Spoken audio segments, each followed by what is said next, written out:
Hello दोस्तों, सरकारी exam point में आपका एक बार से फिर से स्वागत है। देखिए दोस्तों, हम रोज की तरह कंटिन्यू क्लास करते हुए आज अपने एक सेशन को बढ़ाते हुए आज एक विस्तृत क्लास लेकर आ रहे हैं, जिसमें पहले तो अपन क्या कर रहे थे, आरपीएफ के क्वेश्चन के ऊपर बात कर रहे थे। आज हम इस क्लास के डिस्क्रिप्टिव क्लास को लेकर हम आज आपके सामने प्रस्तुत किए जा रहे हैं, जो आगे चलते अपन देखते हैं। अब अपन बात करेंगे, देखिए दोस्तों, अब अपन वर्तमान में जो बात करेंगे वो बात करेंगे एक विस्तृत क्लास को लेकर, जिसमें अपन सब बात करेंगे कि वर्ल्ड ज्योग्राफी से एक वर्ल्ड ज्योग्राफी का अपना एक टॉपिक है। उस वर्ल्ड ज्योग्राफी के टॉपिक को लेते हुए अपन इस पर का चलेंगे। अब देखिए, सबसे पहले मैं आपको बता दूं कि वर्ल्ड ज्योग्राफी के अंतर्गत अपन जो चीज पढ़ेंगे उसमें यह है कि दोस्तों, सबसे पहले अपन महाद्वीप और महासागरों की स्थिति का देखेंगे कि कहां कहां कौन कौन से महाद्वीप वगैरह हैं, उनके ऊपर अपन चर्चा करेंगे। क्या क्या स्थिति बनी हुई है, क्या क्या स्थिति है, अब उस पर अपन चलते हैं। और देखिए, सबसे पहले अपन बात करते हैं, सबसे पहले मैं आपको बात करते हैं, उस पर चलते हैं कि क्या क्या स्थिति बनी हुई है। सबसे पहले बात करते हैं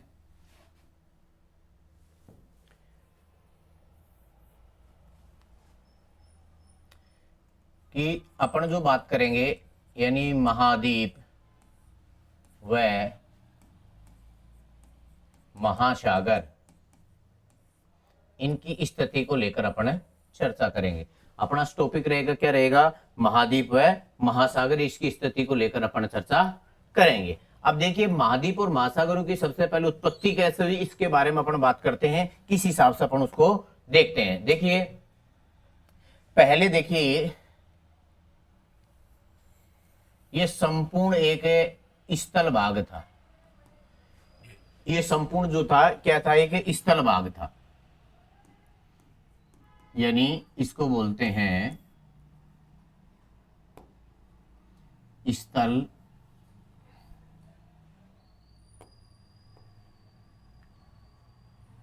स्थलखंड। क्या है ये, स्थलखंड है दोस्तों, ठीक है।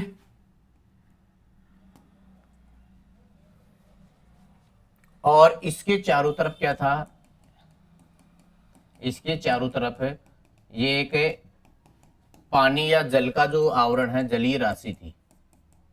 ये जो चारों तरफ थी इसकी, इसके पानी का आवरण और एक जलीय राशि जो थी, इस जलीय राशि और पानी के आवरण को क्या कहा जाता है, इसको कहा जाता है दोस्तों, ये जो जलीय राशि यानी जिसको अपन बोलते हैं जलीय राशि या जलीय भाग, ये कहलाता था पैंथालासा। क्या कहलाता था, पैंथालासा का भाग था। और ये जो स्थल भाग था, ये क्या कहलाता था, ये स्थल भाग कहलाता था दोस्तों पेंजिया। क्या कहलाता था, पेंजिया। इसको पेंजिया नाम से जाना जाता था। और ये जो भाग था जलीय भाग, इसको किस नाम से जाना जाता है, पैंथालासा के नाम से जाना जाता है। अब कालांतर में क्या है, भूसन्निधि और दबाव की वजह से ये क्या हो गया, दो टुकड़ों में विभाजित हो जाता है, ऐसे दो टुकड़ों में टूट गया। और बीच में क्या हो गया, एक जलीय राशि बन गई, और बीच में जो जलीय राशि बनी उसको नाम दिया गया तेथिस सागर। तेथिस सागर, क्या नाम दिया गया, तेथिस सागर। अब इसके दो पार्ट हो गए, एक ऊपर वाला और एक उत्तरी भाग और एक दक्षिणी भाग। उत्तरी भाग को क्या कहा गया, अब उत्तरी भाग को कहा गया अंगारा लैंड भूमि। क्या कहा गया, अंगारा लैंड भूमि। और दक्षिण भाग को कहा गया दोस्तों गोंडवाना भूमि, गोंडवाना लैंड। दक्षिणी भाग क्या कहलाया इसका, गोंडवाना लैंड कहलाया। तो इस तरीके से इसका विभाजन हुआ। फिर कालांतर में क्या हुआ, धीरे धीरे भूसन्निधि और दबाव की वजह से ये जो स्थल भाग था ये टुकड़ों में टूटता चला गया। जो स्थल भाग जिसको पेंजिया कहते हैं, ये पेंजिया किसका उदाहरण है, ये पेंजिया से तो क्या बने हैं, इस पेंजिया का भाग टुकड़ों में टूटकर किसका निर्माण किया है, महाद्वीपों का। और इस पैंथालासा का भाग टूटकर किसका निर्माण करते हैं, ये निर्माण करते हैं महासागरीय राशि, यानी महासागरों का निर्माण किया गया था। महासागरों का इससे क्या होता है, निर्माण, यानी पैंथालासा का हिस्सा तो महासागरों का निर्माण है, और पेंजिया का पार्ट किसके नाम से जाना जाता है, महाद्वीपों के। तो अपन जो पढ़ रहे हैं महाद्वीप, तो इस महाद्वीपों का और महासागरों की जो उत्पत्ति संबंधी थोड़ा सी व्याख्या है वो इसी हिसाब से की गई है कि इस कले स्थल भाग था जिसको पेंजिया नाम दिया गया। दूसरे बात करते हैं इसके चारों ओर जो जलीय राशि थी वो पैंथालासा के नाम से जाना जाती थी। अब ये बीच में भूसन्निधि और दबाव की वजह से, यानी भूसन्निधि व दबाव की वजह से क्या हुआ, ये खंड दो टुकड़ों में टूट गया और बीच में क्या बन गया, सागर, जिसको क्या नाम दिया, तेथी सागर के नाम से जाना जाता है। ऊपर वाली भूमि अंगारा लैंड, नीचे वाली गोंडवाना लैंड। फिर अंगारा लैंड के टुकड़े हुए, इससे क्या बना, उत्तरी अमेरिका, इधर वाले पार्ट से उत्तरी अमेरिका, यूरेशिया, नीचे वाले से दक्षिण अमेरिका, इस वाला ऑस्ट्रेलिया, अंटार्कटिका, महाद्वीप की उत्पत्ति। तो कहने का मतलब स्थल भाग से तो महाद्वीप की उत्पत्ति और जलीय भाग से किसकी होती है, महासागरों की उत्पत्ति होती है। तो इसके बाद अब आप आगे चलते हैं, अगली कड़ी में अपन आगे चलते हैं।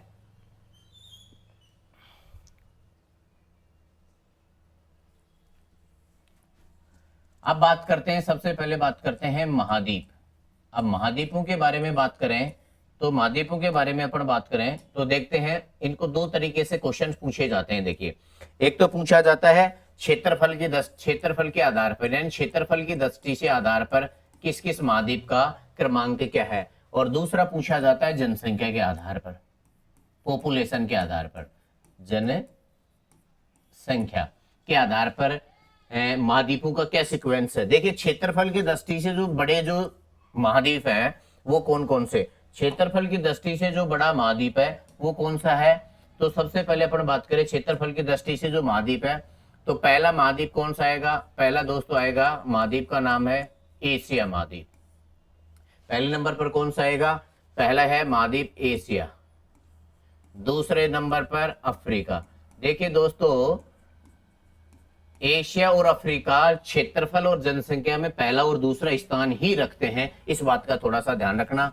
तीसरी बात करें क्षेत्रफल में, तो तीसरे में आएगा उत्तरी अमेरिका। क्षेत्रफल की दृष्टि से क्या आएगा, उत्तरी अमेरिका, यहां कंफ्यूजन होता है। चौथे नंबर पर जो महाद्वीप आएगा वो आएगा दोस्तों दक्षिणी अमेरिका, और पांचवें नंबर पर आएगा अंटार्कटिका। छठे नंबर पर जो महाद्वीप है वो है ऑस्ट्रेलिया।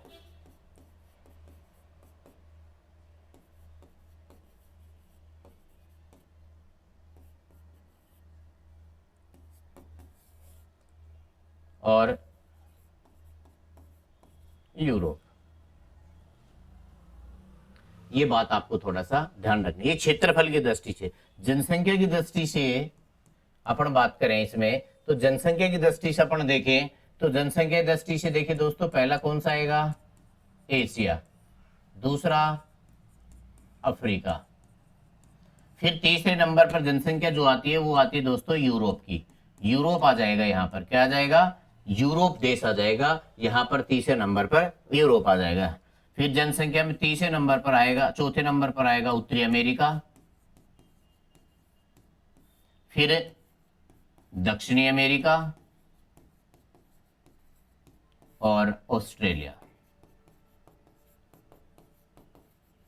अंटार्कटिका जनशून्य महाद्वीप है, इसलिए वहां कोई जनसंख्या नहीं है, इसलिए उसका कोई सीक्वेंस नहीं है। तो इस आधार पर क्या किया गया, ये तो क्षेत्रफल की दृष्टि से आधार पर बड़ा क्रम है और ये जनसंख्या के आधार से बड़ा क्रम है। तो थोड़ा सा इस बात को ध्यान रखना। अब अपन इनमें से एक एक को लेकर इसका क्या करेंगे, विस्तारित रूप से वर्णन करेंगे, जिसमें चलते हैं अपन आगे। सबसे पहले अपन जो महाद्वीप लेते हैं उसकी बात करते हैं। महाद्वीप का नाम है दोस्तों अफ्रीका महाद्वीप। महाद्वीप का क्या नाम है, अफ्रीका महाद्वीप। इस अफ्रीका महाद्वीप को लेकर अपन चर्चा करते हैं। अफ्रीका महाद्वीप को लेकर अपन बात करते हैं। देखिए, अफ्रीका महाद्वीप का क्या क्या वर्णन है, इसका भौगोलिक स्थिति, इस पे पठार पढ़ेंगे, नदियां पढ़ेंगे, पर्वत पढ़ेंगे, और इसकी क्या क्या स्थिति है, क्या क्या लोकेशन, क्या क्या उपनाम, उन सभी की चर्चा अपन करेंगे। देखिए, सबसे पहले इसके उपनाम, इस महाद्वीप को एक तो क्या कहते हैं दोस्तों, इस महाद्वीप को कहते हैं अंध महाद्वीप। इसका नाम, इसको अंध महाद्वीप,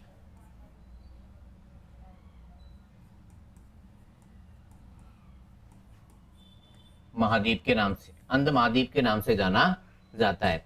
अब इसकी थोड़ी सी लोकेशन के ऊपर अपन चलते हैं। देखिए, मैं बता रहा हूं आपको कि किस हिसाब से इसका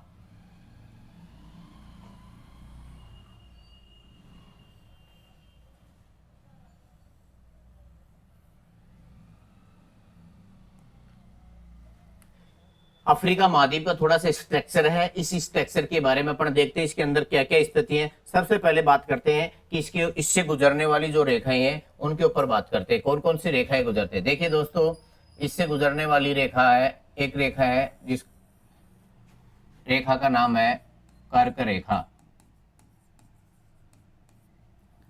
फिर एक रेखा गुजरती है जिसका नाम है 0 डिग्री विषुवत रेखा, या इसको अपन भूमध्य रेखा भी बोल सकते हैं। भूमध्य रेखा भी कह सकते हैं। और तीसरी जो रेखा है उसका नाम है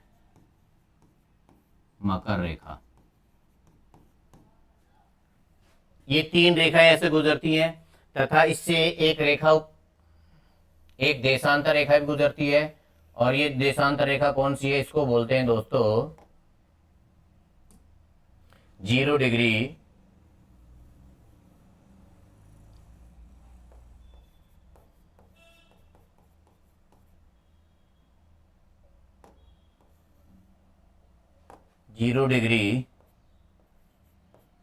देशांतर रेखा। ये 0 डिग्री देशा। अब देखिए दोस्तों, इस क्रम में अपन बात करते हैं तो देखिए ये एक ऐसा महाद्वीप है जो चारों गोलार्धों में भी स्थित है, ध्यान रखना। अब अपन बात करें विषुवत रेखा की बात करें तो देखिए इसमें इधर भी ये इस रेखा के इस ये जो मिड पॉइंट है अपना, इस पर बात करते हैं तो ये जो महाद्वीप है ये किस किस गोलार्ध के अंतर्गत आता है या किस किस गोलार्ध में। देखिए अपन बात करें तो कहने का मतलब ये चारों गोलार्धों में है। एक ऐसा महाद्वीप है जो चारों गोलार्धों में है और जिनसे 3 रेखाएं गुजरती है। कौन कौन सी है, कर्क रेखा गुजरती है, विषुवत रेखा और मकर रेखा। और ये जो 0 डिग्री लाइन रेखा है ये भी गुजरती है। कहने का मतलब इस महाद्वीप से एक ऐसा विश्व का महाद्वीप है जहां से 4 रेखाएं गुजरती है। कुछ 3 तो अक्षांश रेखाओं के बारे में, जो कर्क रेखा 23.5 डिग्री पर है, ये 23.5 डिग्री कर्क रेखा है, ये गुजरती है। 0 डिग्री अक्षांश रेखा और 23.5 डिग्री मकर रेखा दक्षिणी, ये 3 रेखाएं क्या होती हैं, इस महाद्वीप से गुजरती हैं।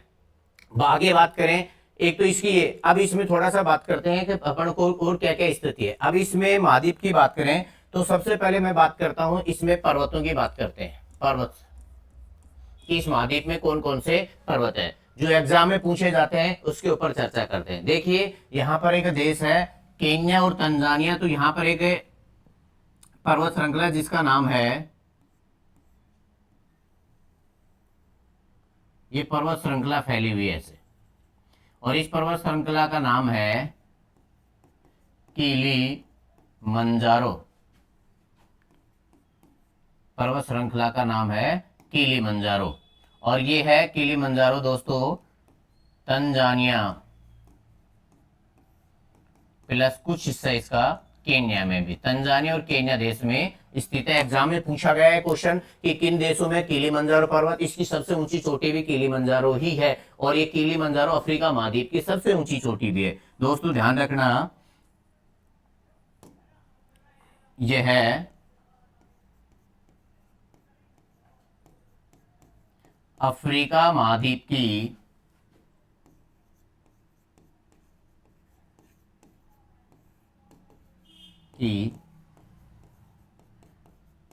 सबसे ऊंची चोटी है, ये भी ध्यान रखना। शांत ज्वालामुखी के रूप में है किलिमंजारो, इसको थोड़ा सा ध्यान रखना, एग्जाम में पूछी जाती है कि अफ्रीका महाद्वीप की सबसे ऊंची चोटी तो किलिमंजारो। देश भी पूछा गया है, तंजानिया प्लस केन्या, 2 देशों में क्या है, ये पर्वत श्रृंखला विस्तृत है। एक तो ये पर्वत श्रृंखला है। दूसरी मैं बात करूं तो ध्यान रखना, इसके अंतर्गत जो दूसरी पर्वत श्रृंखला है वो है कैमरून पर्वत श्रृंखला है। कैमरून पर्वत, इसी कड़ी में एक और पर्वत श्रृंखला है जो यहां पर है, जिसका नाम है, यहां लिख देता हूं इसको, एटलस पर्वत। ये एटलस पर्वत श्रृंखला फैली हुई है जो मोरक्को अल्जीरिया देशों में विस्तृत है, और ये एटलस पर्वत है। और इस एटलस पर्वत की सबसे ऊंची चोटी है टूबेकस,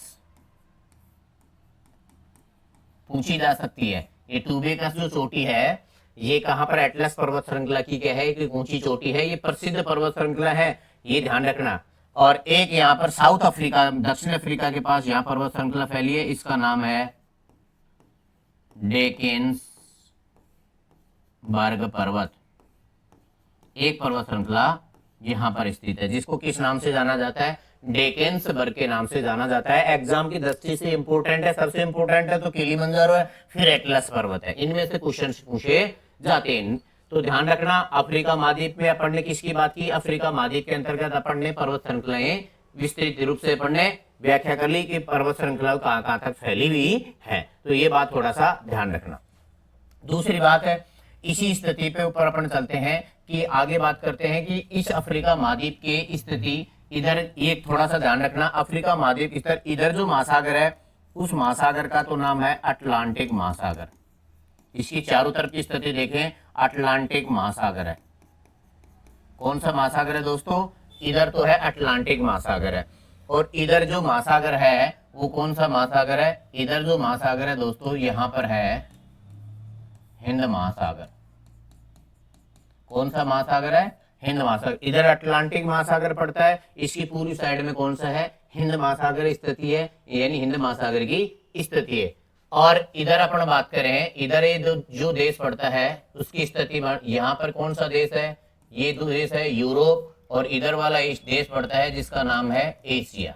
इसकी भी लोकेशन अपन देखेंगे, पूरी का पूरा विस्तारित पढ़ेंगे, यहाँ पर कौन कौन सी वगैरह सब चीजें अपन यहाँ पर देखेंगे। जो यहाँ पर एक स्वेज नहर के बारे में बात करेंगे वो सारी चीजें अपन डिटेल से पढ़ेंगे। कहने का मतलब है एशिया, यूरोप, और इधर अटलांटिक महासागर पड़ता है, इधर हिंद महासागर इसकी दूसरी साइड में स्थित है। अब देखिए दोस्तों, इसके बारे में अगली बात करते हैं कि इसके अंतर्गत और क्या क्या चीजें दी गई हैं, अपन उसके ऊपर बातें करते हैं। अब इस अफ्रीका महाद्वीप के ऊपर बात करते हैं। दूसरा इसमें आता है कि अफ्रीका महाद्वीप में जो बहने वाली जो नदियां हैं उनके ऊपर अपन थोड़ा सा विचार करते हैं। देखिए, अफ्रीका महाद्वीप में बहने वाली नदियों के ऊपर अपन बात करते हैं। देखिए, अफ्रीका महाद्वीप में जो बहने वाली नदियां हैं उसमें जो सबसे पहले नदी की बात करें, वो नदी की बात करते हैं तो यहाँ पर एक नदी है, झील है, इस झील का नाम है, नदियों की बात करते हैं अपन, इसमें थोड़ा सा देखते हैं नदियां, कौन कौन सी नदियां बहती, यहां से क्वेश्चन पूछे जाते हैं। तो यहाँ पर एक झील है और इस झील का नाम है दोस्तों विक्टोरिया झील। झील का क्या नाम है, विक्टोरिया झील। और ये विक्टोरिया झील 3 देशों में है, और कौन कौन से हैं, ये झील है युगांडा,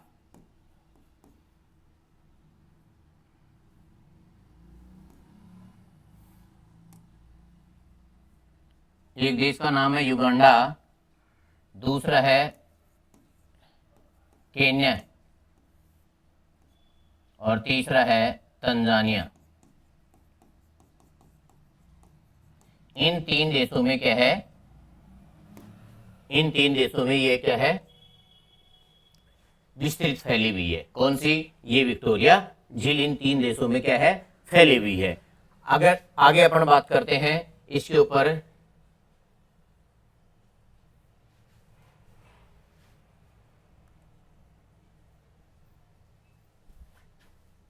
आगे देखते हैं अपन, आगे अपन इस पर चर्चा करते हैं।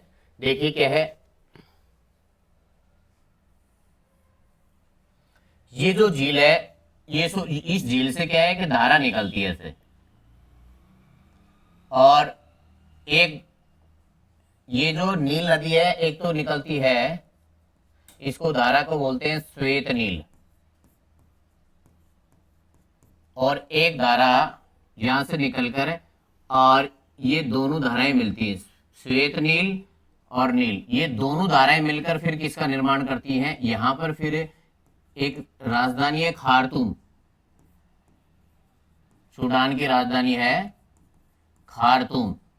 इस खार्तूम के पास इस नदी का नाम क्या हो जाता है, नील नदी कर दिया जाता है। इसका नाम किस नाम से जाना जाता है, नील के नाम से जाना जाता है। फिर ये आगे बहती हुई, देश आगे जाती बहती हुई, और इधर अपना कौन सा आता है, भूमध्य सागर आता है। और इस भूमध्य, यहाँ पर एक सागर है जिसका नाम है भूमध्य सागर। इस भूमध्य सागर में अपना पानी गिराती है। यहाँ पर एक मिस्र देश है, मिस्र देश में क्या होती है, यहाँ पर डेल्टा बनाती है, यहाँ पर डेल्टा बनाती हुई, और देश का नाम है यहाँ पर मिस्र। इस मिस्र देश में डेल्टा बनाती हुई भूमध्य सागर में अपना पानी गिरा देती है। इस प्रकार से नदी, और ये नदी ध्यान रखना, इसका क्वेश्चन जो पूछा जाता है, ये पूछा जाता है कि विश्व की क्या है, ये सबसे लंबी नदी है। विश्व की है क्या है, सबसे लंबी नदी है।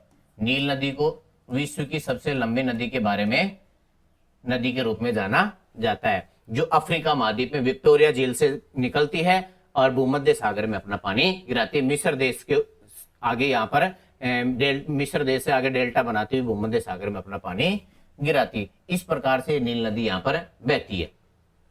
दूसरी बात करें यहाँ पर, अब इसकी पहले तो इन नदियों के ऊपर बात करते हैं। तो एक नदी तो इस तरीके से बहती है, इसके बाद में एक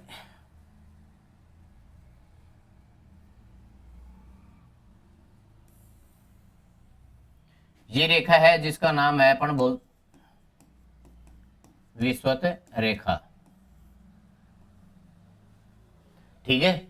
और विषुवत रेखा को जो एक नदी बहती है यहाँ पर, इस नदी का नाम है, और ये नदी का नाम है कांगो या जायरे नदी। और ये नदी कटंगा के पठार से निकलती हुई और इस रेखा को दो बार काटती हुई और फिर कहां जाकर गिर जाती है, ये गिर जाती है दक्षिणी अटलांटिक महासागर में अपना पानी गिराती है। ये है अटलांटिक महासागर।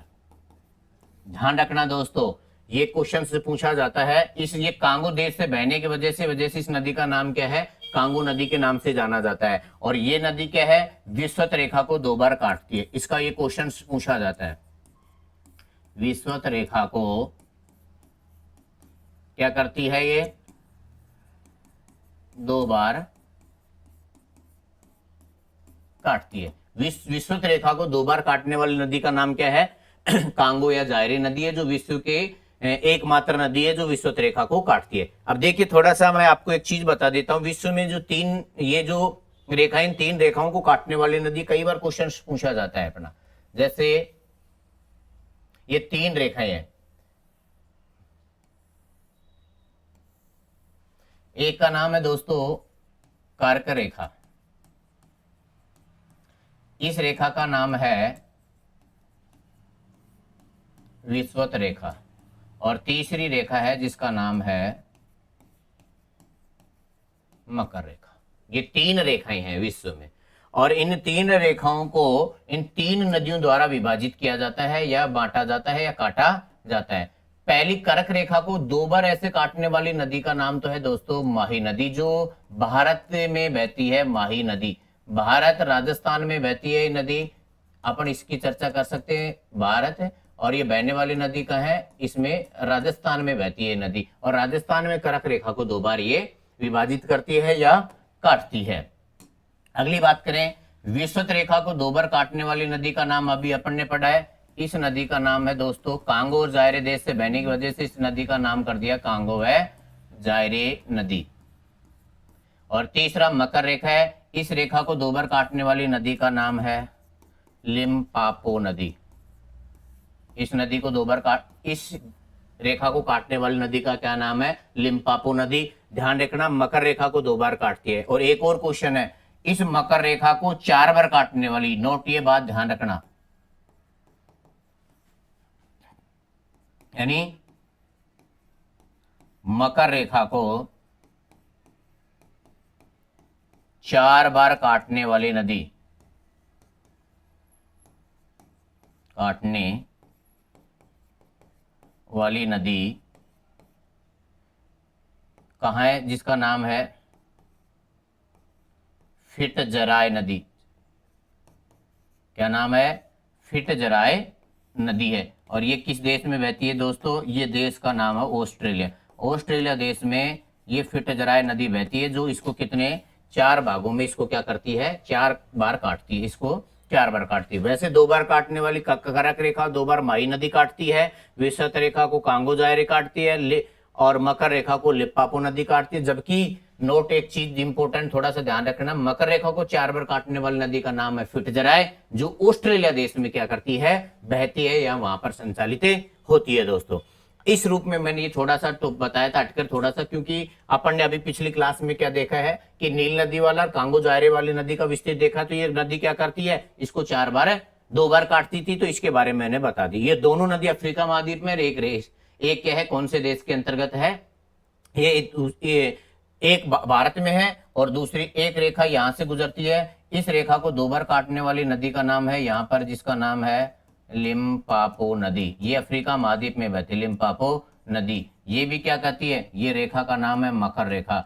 मकर रेखा को 2 बार काटने वाली नदी का नाम है लिम्पापो नदी, जो अफ्रीका महाद्वीप में ही क्या होती है, बहती है। ठीक है दोस्तों, ये अफ्रीका महाद्वीप में बहने वाली नदी का नाम है लिम्पापो नदी। तो दोस्तों आज अपन ने 2 छोटी छोटी चीजों पर बात की थी। अफ्रीका महाद्वीप, पहले तो अपन ने महाद्वीप का विखंडन देखा, कैसे महाद्वीप बने हुए हैं, उस महाद्वीपों के बाद उनको क्षेत्रफल और जनसंख्या की दृष्टि से देखा है, और उसके बाद अपन ने पहला जो टॉपिक्स लिया है वो अफ्रीका महाद्वीप में कुछ थोड़ा सा लोकेशन के बारे में बात की है। अब इसका जो पूरा विस्तारित बात है अपनी नेक्स्ट क्लास में देखेंगे, उसको पूरा विस्तारित करते हुए, और इसका पूरा अफ्रीका महाद्वीप का क्वेश्चन वर्णन करेंगे। जो आज तक एग्जाम में आने वाले सभी क्वेश्चन इस महाद्वीप के इस स्ट्रक्चर के अंतर्गत हम बता देंगे। कुछ आज हमने ये बताया है, इसके बाद कल नेक्स्ट जो क्लासेज होगी उसमें हम पूरा वर्णन इसका करेंगे। आज के लिए दोस्तों इतना ही, नमस्कार।